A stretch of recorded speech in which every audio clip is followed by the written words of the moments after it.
নমস্কার দর্শক বন্ধুরা, আমি জ্যোতিষী শ্রী অনুপম চক্রবর্তী বলছি স্যাফায়ার জেমস অ্যান্ড কনসালটেন্সি থেকে। দেখুন, তুলা রাশি তুলা লগ্ন এদের ষষ্ঠ স্থানে বৃহস্পতি। ঠিক আছে, ইনিশিয়াল একটু চাপ থাকবে তাদের ওপর, যেহেতু ওই ঘরে মিনে এতগুলো প্ল্যানেট বসে আছে। তো সেক্ষেত্রে তো এখন এই মুহূর্তে কিন্তু কিছু চাপ থাকবে, বা যাদের ধরুন কিছু পুরনো রোগ আছে সেই রোগটা হয়তো প্রকোপ বৃদ্ধি পাবে, যেটা এতদিন ধরুন আপনারা মেডিসিন দিয়ে সেটাকে কিছুটা অ্যাডজাস্ট করে রেখেছেন বা কিছুটা নিউট্রাল করে রেখেছেন, সেই রোগের কিন্তু একটা বাড়াবাড়ি হওয়ার কিন্তু আশঙ্কা আমি দেখতেই পাচ্ছি। তবে হ্যাঁ, 15ই মে 2025-এর পর থেকে কিন্তু বৃহস্পতি যে মুহূর্তে তুলা রাশি বা তুলা লগ্নের নবম স্থানে চলে যাবে, ধনুরাশির সপ্তম স্থানে চলে যাবে, এবং সিংহ রাশি বা সিংহ লগ্নের ক্ষেত্রে বলাই যেতে পারে যে ওটা চলে যাচ্ছে হচ্ছে একাদশে। তো এদের ক্ষেত্রে কিন্তু খুব ভালো। বিশেষ করে ধনুরাশির ক্ষেত্রে যদি বলি, ধনুরাশির তৃতীয় রাহু, একাদশে কেতু, এদের কিন্তু প্রচুর ফাটকা আয় হবে এবং ফাটকা ব্যয়ও হবে। এবার আপনাকে দেখতে হবে, এর অনেক দিন আর বেশ কিছু প্রোগ্রামে আমি বলেছি যে শনি কিন্তু পয়সা দেবে এবং শনি আপনাকে পরিশ্রম করাবে, পরিশ্রম করিয়ে পয়সা দেবে, এবং তাতে অবশ্যই দেখতে হবে বুধ আর বৃহস্পতির কতটা সাপোর্ট আছে। বুধ আর বৃহস্পতির যদি সাপোর্ট থাকে তাহলে এই শনি কিন্তু আপনাকে এক মুহূর্তে রাজা বানিয়ে দেবে। আর বাকি থাকলো যেটা বললাম যে ধনু রাশির ক্ষেত্রে রাহু প্রচুর পয়সা দেবে, কিন্তু রাহু কিন্তু সেই পয়সাটা এক ঝটকায় বেরও করে দেবে। বিশেষ করে বলে রাখছি কতগুলো রাশির ক্ষেত্রে, ধনু রাশি ঢাইয়া চলছে, শুনে এসছি, এখনও শুনছি এভরিডে সোশ্যাল মিডিয়ায়, কিন্তু ঢাইয়া চললেও ধনুরাশির একটু মানসিক শান্তি বিঘ্নিত হবে, নিজের শারীরিক অসুস্থতার মধ্যে ভুগবে। কিন্তু রাহু কিন্তু ওই যে মুহূর্তে ধনুরাশির তৃতীয় হাউসে আসছে, রাহু ইনডাইজেশনের প্রবলেম করিয়ে দেবে, পেটের সমস্যা করিয়ে দেবে, কিন্তু পয়সা কিন্তু আপনাকে দেবেই, প্রচুর অর্থ দেবে। কিন্তু সেই অর্থটাকে যদি আপনি ধরে না রাখতে পারেন, ডেফিনেটলি সেই অর্থও কিন্তু আর থাকবে না। কেননা যেহেতু ধনুরাশির ঢাইয়া এবং বৃশ্চিক রাশি, বৃশ্চিক লগ্ন, এদের পঞ্চম স্থানে শনি থাকা মানে সন্তান নিয়ে দুশ্চিন্তা, বা যে সমস্ত ধরুন বৃশ্চিক রাশি বৃশ্চিক লগ্ন তাদের প্রাইমারি এডুকেশনে যতটা এক্সপেক্ট করছে রেজাল্ট, সেই রেজাল্টটা তারা কিন্তু সেইভাবে পাবে না। অতএব এটা নিয়ে অহেতুক চিন্তাগ্রস্ত হয়ে কোনো লাভ নেই। একটু ধৈর্য ধরুন, পরিশ্রমের মধ্যে কোনো যেন গাফিলতি না থাকে, দেখবেন আপনি সাকসেসফুল হবেন। আর তুলা রাশি তুলা লগ্ন যেটা বললাম, নবমে যখনই বৃহস্পতি পাবে, অন্তত আগামী 1 বছর তো তুলা রাশি তুলা লগ্নের জন্য বলেই দেওয়া যায় বেশ ভালো সময়, মানে খুব গোল্ডেন পিরিয়ড যাকে বলা যাবে। নবমে বৃহস্পতি যাদের জন্মকালীন থাকে, বা যাদের একাদশে বৃহস্পতি থাকে জন্মকালীন, বা লগ্নে বৃহস্পতি থাকে, বা লগ্নের পঞ্চমে বৃহস্পতি থাকে, এরা কিন্তু ইনবর্ন একটা ফরচুন নিয়ে বসে, ফরচুন নিয়ে চলে আসে। দেখুন, আমরা হচ্ছে ফরচুন টেলার, তো কারোর সম্বন্ধে কোনো কিছু যদি সঠিক ডিসকাশন করতে হয়, তো সেখানেও কিন্তু আমাদের শনির একটা ইনফ্লুয়েন্স লাগে।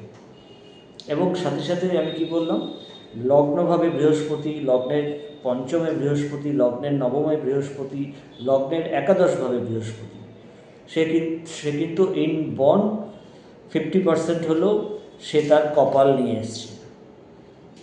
অতএব অযথা ভীতগ্রস্ত হওয়ার দরকার নেই।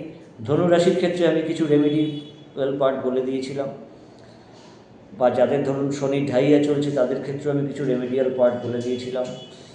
হ্যাঁ, মেষ রাশি মেষ লগ্ন কিন্তু বিশেষ সতর্ক থাকতে হবে। সিংহ রাশি সিংহ লগ্ন কিন্তু বেশ সতর্ক থাকতে হবে। অতএব এই 2-3টে পার্ট যদি আপনারা একটুখানি কভার করে নিতে পারেন বা কোনো ভালো জ্যোতিষ বন্ধুর কাছে গিয়ে কিছু অ্যাস্ট্রোলজিক্যাল রেমেডি করে নিতে পারেন, হ্যাঁ, তো আমার মনে হয় তাতে আপনাদের লাইফটা অন্তত আগামী 2.5 বছরের জন্য বেশ স্মুথ হয়ে থাকবে। কিন্তু ওই যে বললাম না, মঙ্গল কিন্তু এই বছরে অযথা কিছু মানে ডিস্টার্বের জায়গায় থাকবে এবং এটা চলবে জুন মাস অবধি। এখনও কিন্তু অনেকটাই সময়, এপ্রিল, মে, জুন, এর মধ্যে আমি কিছুদিন আগে আমার একটা প্রোগ্রামে বলছিলাম যে আমি খুব অনেক লোক মারা যাওয়ার যোগ বা ভূমিকম্পে মৃত্যু, বহু লোক মানে হতাহত হওয়ার জায়গা, তো সেটা আমরা কয়েকদিন ধরেই দেখতে পাচ্ছি নিউজ চ্যানেলে। এত বড় ভূমিকম্প হয়ে গেল বা ট্রেন অ্যাক্সিডেন্ট হলো, বা এবং আরও যেটা অ্যালার্ট করব, আগামী 18 থেকে 21 দিন কিন্তু আরও কিন্তু বড়সড় কিছু দুঃসংবাদ নিয়ে আসতে চলেছে এবং সেটা কিন্তু মঙ্গলই করাবে। অতএব খুব সতর্ক, খুবই সতর্ক থাকলে অনেকটাই দেখবেন আপনারা ভালোভাবে চলতে পারছেন। যদি কোনো রকম প্রয়োজন হয় 9830076763-তে যোগাযোগ করে নেবেন। অবশ্যই আমি অনলাইনে কিছু কনসালটেন্সি দিয়ে দেবো। নমস্কার, sapphire astrological and James consultancy থেকে বলছি, মিস্টার অনুপম চক্রবর্তী।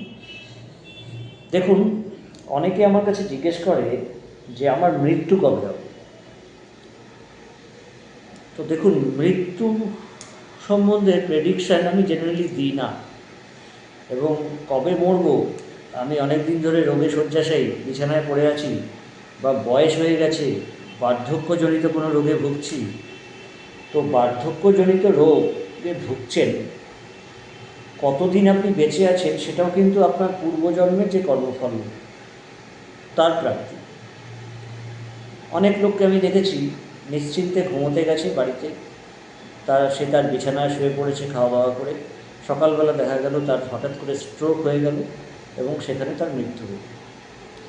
দেখুন, মৃত্যু যোগ সম্বন্ধে প্রেডিকশান করাটা অত সোজা নয়। আপনার রাশিচক্রে যে শ্যাডো হাউস আছে, শ্যাডো হাউসে যদি কোনো রকম বাজে নক্ষত্র পড়ে, বাজে গ্রহ অবস্থান করে ফেলে ন্যাটাল চার্টে মানে ট্রানজিটে, শনি, মঙ্গল, রবি যদি একই নক্ষত্রে পড়ে গেল এবং সূর্যের অয়নাংশের 7 ডিগ্রির মধ্যে থেকে গেল, তখন কিন্তু আমরা মৃত্যু সম্বন্ধে একটা ক্যালকুলেশন করে দিতে পারি। অতএব আবারও বলছি, অহেতুক কারণ মৃত্যুযোগ ক্যালকুলেশন করতে যাবেন না।